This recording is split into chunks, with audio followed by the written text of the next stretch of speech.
Olá a todos, eu agradeço a oportunidade de apresentar aqui meu trabalho.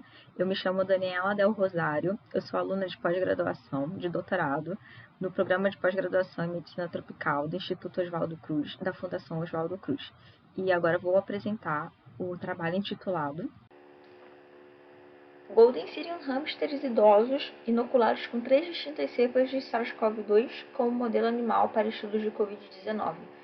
O trabalho que está sendo realizado no Laboratório de Desenvolvimento Tecnológico em Virologia, o LADTV, do qual eu faço parte, do Instituto Oswaldo Cruz na Fiocruz, em conjunto com o Laboratório de Patologia, também do Instituto Oswaldo Cruz na Fiocruz, e o Laboratório de Experimentação Animal de Bilmanguinhos, da Fiocruz também. A respeito do vírus da síndrome respiratória aguda grave do tipo 2, o SARS-CoV-2, ele foi identificado pela primeira vez no final de 2019 e rapidamente se transformou no mais importante desafio de saúde pública global das últimas décadas. A respeito da estrutura desse vírus, o SARS-CoV-2 ele é um vírus RNA fita simples e possui como proteínas estruturais a proteína de envelope E, a proteína núcleo capsídeo N, a proteína de membrana M e a proteína spike S. Essa proteína spike ela é fundamental para a absorção e penetração do vírus na célula do hospedeiro, porque ela possui sítio de ligação para o receptor de angiotensina 2 presente na superfície da célula do hospedeiro. E essa proteína spike ela é o alvo dos anticorpos neutralizantes que são produzidos pelo hospedeiro.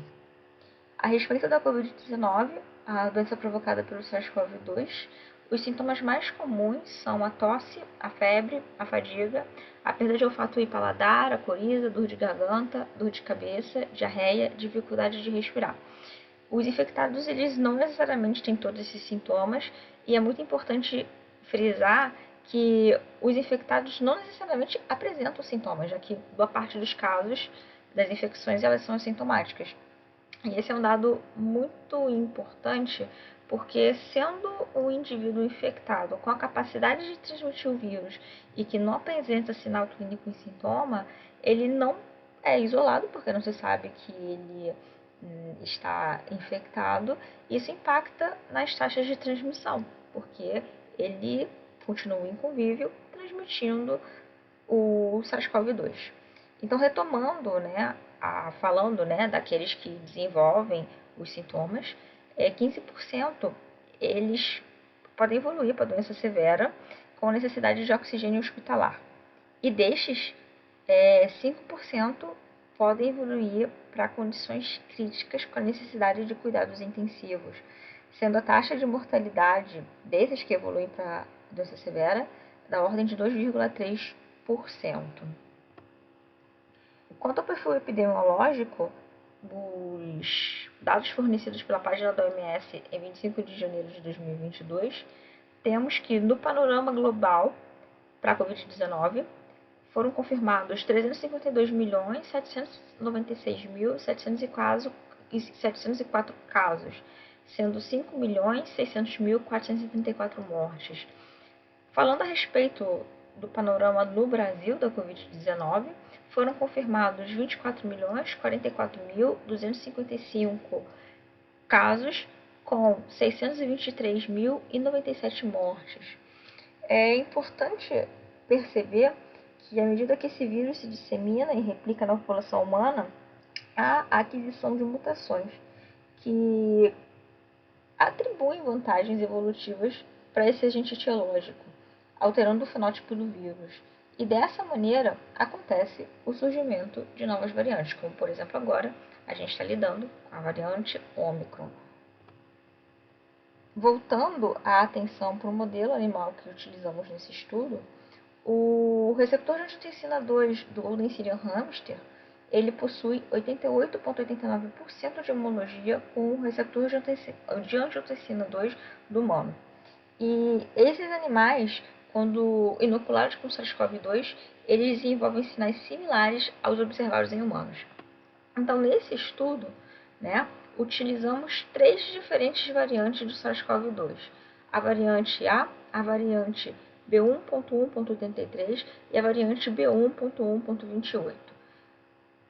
Cada uma dessas variantes foi administrada por via intranasal a um grupo de 12 hamsters. Esses animais eles foram acompanhados por 15 dias e eutanasiados periodicamente com a coleta de amostras. De uma maneira gráfica, o que aconteceu para cada um desses grupos de 12 animais está aqui representado nessa linha do tempo, né? No dia 0, houve a inoculação com o vírus do SARS-CoV-2. No dia 2, a eutanásia com a coleta de amostras para 3 hamsters de cada variante. O processo se repetiu 5 dias após a inoculação, 10 dias após a inoculação e 15 dias após a inoculação. Como controle negativo, foram utilizados 6 hamsters que tiveram PBS administrado pela via intranasal e foram eutanasiados 15 dias após o início do experimento, juntamente com o último grupo de 3 hamsters de cada uma das variantes administradas. E também, durante esse período, houve o acompanhamento ponderal desses hamsters. A respeito das amostras que foram coletadas amostras de sangue, que foram direcionadas para avaliações bioquímicas e para análise de anticorpos neutralizantes, o suave orofaríngeo, fezes e os seguintes órgãos: pulmões, cérebro, fígado, coração, estômago, rins e intestino. Esses órgãos eles foram separados em porções que foram direcionados para histopatologia e para ensaios de RT-qPCR e ensaios de recuperação viral para células vero E6, né? Esses ensaios de RT-qPCR para a quantificação da carga viral em cada um desses órgãos. A partir de agora eu vou proceder com a apresentação dos resultados obtidos até aqui, a começar pelos resultados de RT-PCR, né? Nesse primeiro slide dos resultados, a detecção de RNA viral em suave orofaríngeo mostrou que todos os 3 grupos que receberam as variantes de SARS-CoV-2 apresentaram RNA viral detectável, né, nos dias 2 e 5, sendo que as maiores taxas foram encontradas para as variantes B1.1.28 e B1.1.33. Porém, é importante observar que no caso do grupo experimental que recebeu a variante A, apesar das taxas iniciais serem menores, essas taxas de detecção se mantiveram até o dia 10 após inoculação, um achado que não foi encontrado para as variantes B. RNA viral também foi encontrado nos pulmões desses animais experimentais, num perfil muito parecido para os 3 grupos experimentais. Foi encontrado esse RNA viral nos pulmões nos dias 2 e 5, sendo que houve muito pouca dispersão nos resultados no caso dos animais que receberam a variante A. Também foi detectado RNA viral de SARS-CoV-2 no cérebro desses animais experimentais e no fígado. Já para os demais órgãos e nas amostras de fezes, não encontramos níveis de amplificação relevantes.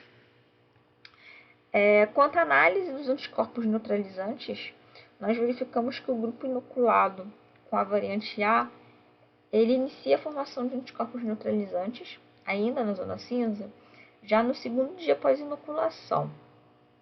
Os animais inoculados com a variante B1.1.28 começam a apresentar esses anticorpos, também na zona cinza, a partir de 5 dias após a inoculação do SARS-CoV-2.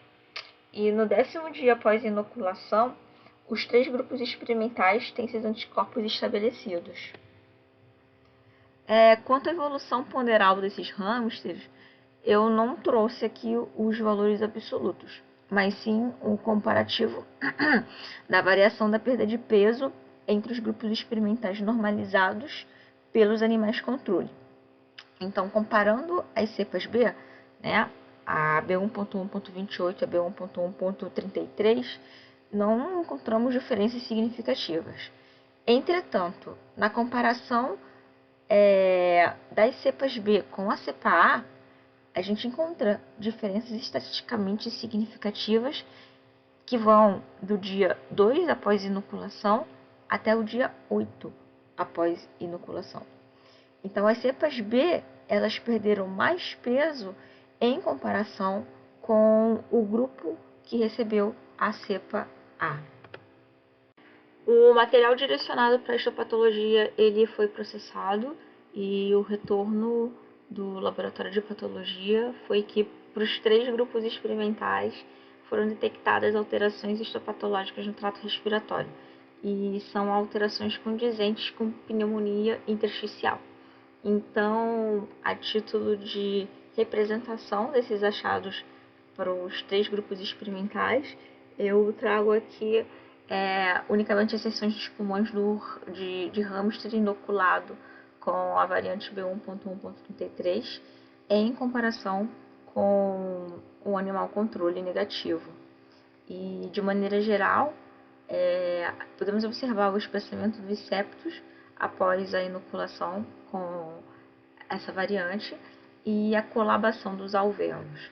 Considerando, então, a evolução nos dias após inoculação, nos dias 2 e 5 após inoculação, o que foi observado foram lesões heterogêneas no parênquima pulmonar, o que significa que são lesões segmentares, ou seja, que determinadas regiões do pulmão permaneceram conservadas, enquanto outras ficaram severamente comprometidas. O achado do infiltrado linfoplasmocitário com linfoblastos, presença de eosinófilos e megacariócitos, também o infiltrado subinitolial, o espessamento dos septos e a colabação dos alvéolos, indicando um comprometimento da função de trocas gasosas, ou seja, essas alterações histopatológicas indicando o prejuízo da fisiologia pulmonar do animal. No dia 10, após inoculação, ainda há o predomínio do infiltrado plasmocitário e foram encontradas áreas de calcificação no parênquima pulmonar. Em 15 dias após a inoculação, as áreas ventiladas elas são mais visíveis e isso é um indicativo de recuperação, porém, em comparação ao controle negativo, não é uma recuperação no estado do animal não inoculado. Então, as conclusões preliminares são que a inoculação das cepas A, B1.1.33 e B1.1.28 do SARS-CoV-2 em hamsters foi capaz de induzir pneumonia intersticial e a produção de anticorpos neutralizantes. A quantificação do RNA viral foi feita em swabs orofaríngeos, pulmões, cérebro, fígado, coração, estômago, baço, intestino e fezes. E a maior carga de RNA foi encontrada na orofaringe e no pulmão. Foram detectadas alterações histopatológicas no trato respiratório, comprovando o tropismo do SARS-CoV-2 por essa região. E esses dados eles reforçam a robusta suscetibilidade do modelo e da viabilidade do uso dele, envolvendo patogênese e avaliação de novas propostas terapêuticas e vacinas. Esse trabalho ele segue em execução. Estamos no laboratório, no LADTV, implementando a cultura de células do HeroE6 para que então sejam realizados os ensaios de recuperação viral para pesquisa de partículas virais viáveis. Também estão previstas a realização dos ensaios de proteína C reativa, dedímero, heparina, testosterona, mieloperoxidase, como objetivo de melhor caracterização do modelo de infecção do SARS-CoV-2 em hamsters. Também a investigação do perfil imunológico dos pulmões dos animais experimentais através da metodologia do microarranjo Tachman e, para um futuro a médio prazo ou curto prazo, a depender do que vai acontecer, novos grupos experimentais inoculados com diferentes variantes, por exemplo, a Delta e a Omicron. Então, eu inicialmente gostaria de agradecer ao Laboratório de Desenvolvimento Tecnológico em Virologia, o LADTV, ao grupo ao qual eu faço parte. E também agradecer ao Laboratório de Patologia do Instituto Oswaldo Cruz, assim como o Laboratório de Experimentação Animal de Biomanguinhos. Novamente, muito obrigada pela oportunidade e até breve.